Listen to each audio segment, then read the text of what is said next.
Граѓаните на Македонија, но и воопшто граѓаните на југоисточна Европа пијат антибиотици тогаш кога треба, но и тогаш кога не треба. Но често преку мерното земање на антибиотици може да создаде отпорност и тие да немаат никакво влијание.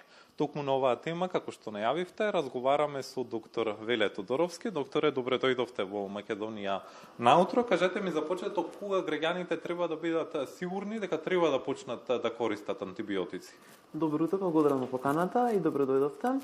Во однос на вашето прашање, самото прашање сигурност за мене е многу релативен поим. Сигурноста е дава лекарот. Според мене најсигурен избор на податок лекарот дава кога да се земе антибиотикот, после направен преглед, понатака анализи, а најсигурен ќе биде пациентот да зема антибиотик кога ќе направи микробиолошки анализи, односно кога ќе направи брисеви и ќе докаже бактериска инфекција во неговиот организам.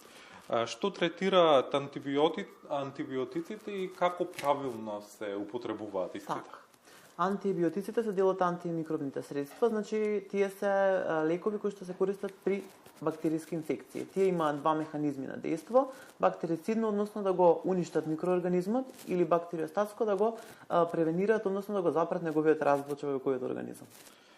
Какви се опасностите од премногу употреба на антибиотици?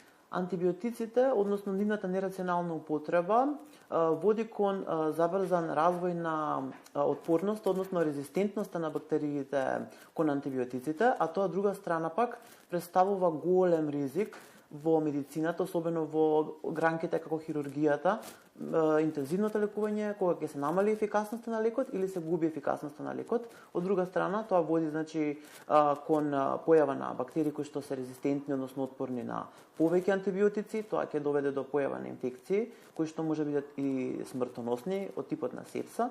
Така да би кажале дека доколку се продолжи трендот на земање на антибиотици нерационално, ќе дојде до предантибиотската ера, односно ќе немаме антибиотици кои што ќе делуваат и на тој начин ќе немаме медицински поставки како што е трансплантација на органи, како што се хемотерапија, така и малигните заболувања, интензивното лекување, што би значило се враќаме назад.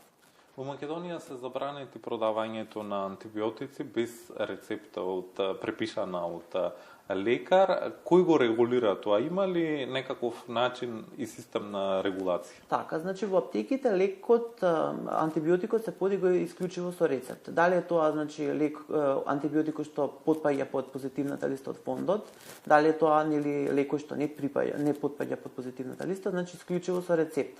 Во однос на нашите амбуланти имаме од фондот квота, односно колку ние смееме да препишеме антибиотици и доколку тоа се надмине, значи секоја здравствена амбуланта си плаќа казна, да кажеме, односно е санкционирана финансиски во однос на препишувањето. Значи е регулирано од страна и на фондот тоа што е под позитивна листа. А се што е приватно, нели во аптека се поднесува розов рецепт со печат на лекар. Како во нашата држава во Македонија да се подигне свесност, така и граѓаните, кога треба и како правилно да се употребуваат антибиотиците? Треба да се работи на кампањи за подигање на јавната свест против борбата, и против резистенцијата кон антибиотици, токму од матичните лекари, односно да се каже кога се користи антибиотикот, како се користи, колку долго се користи, да не се користи прекратко, да не се користи предолго. Исто така да се вратат основните правила, односно личната хигиена, држување на лична хигиена, потоа исто така едукацијата подразбира да се советуваат пациентите за вакцинацијата, која што во светот се препорачува како една од алатките во борбата против антимикробната резистенција. На крајот на нашиот разговор, уште едно прашање, дали луѓето после користењето на антибиотици се препорачува да користат пробиотици? Пробиотиците се микроорганизми кои влијаат добро во нашиот организам. Тие се земаат за време на антибиотската терапија, за да се заштити цревната флора, односно добрите бактерии кои што ги имаме во цревата, да не се наруши имунитетот и самото варење. Значи тие се земаат 2 часа пред антибиотикот или 2 часа после антибиотикот за време на антибиотската терапија. Доктор Веле, ви благодарам ова утро за гостувањето во Македонија наутро. Се надевам дека вашите совети за употребата на антибиотиците се од особено значење за нашите гледачи. Ви благодарам на поканата и ми беше често бевте гости во нашата амбуланта. Разговаравме со доктор Веле Тодоровски, а наша тема беше правилна употреба на антибиотиците, но и што може да се случи од нивна неправилна употреба и прекумерно земање на истите. Студио?